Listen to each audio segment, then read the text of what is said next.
The founder of a Columbia Heights pool hall was once considered one of the best billiards players in the world. The world. Joe Mason has his roller coaster life story in this week's So Minnesota.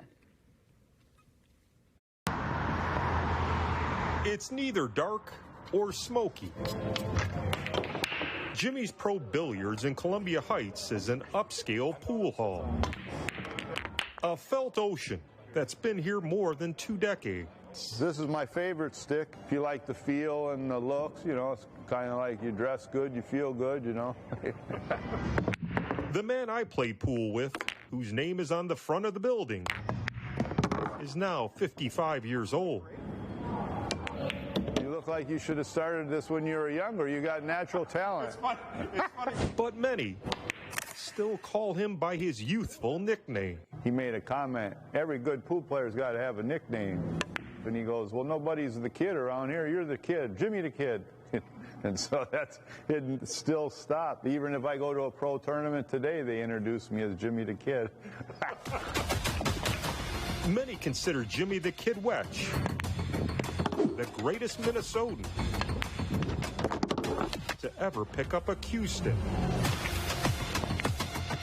Well, I was just mesmerized by it. Growing up in St. Paul, Jimmy fell in love with the sport, playing pool halls around the Twin Cities. Yeah, it's fun when you're a kid to bet a few bucks and make a few bucks, you know. Pool became his passion.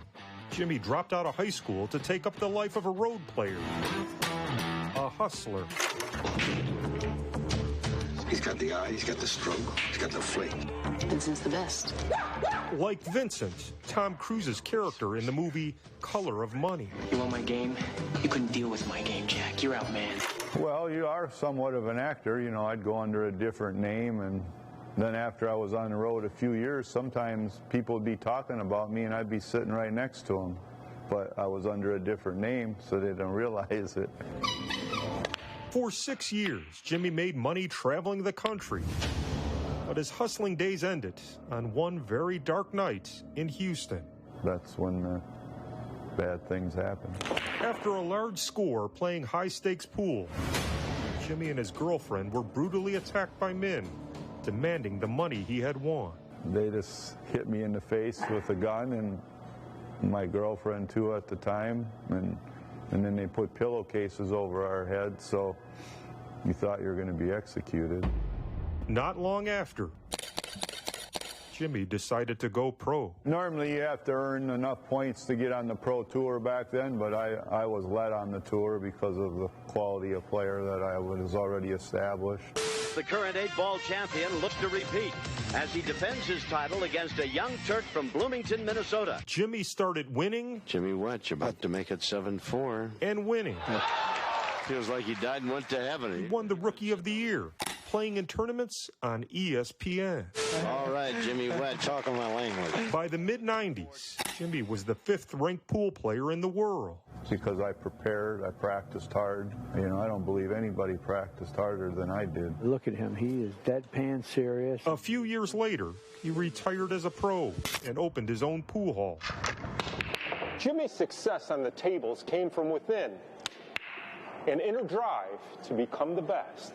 That heart, that don't give up type of spirit, you know. I almost get teary-eyed saying it. It's real, you know. Jimmy's life could be a movie, but it was real. There's so many memories. These days, he has a few more wrinkles. His hair has turned gray. I'm still here. But Jimmy Wetch will forever be known as the Kid. In Columbia Heights, Joe Mason, 5 Eyewitness News. The Kid, what a story.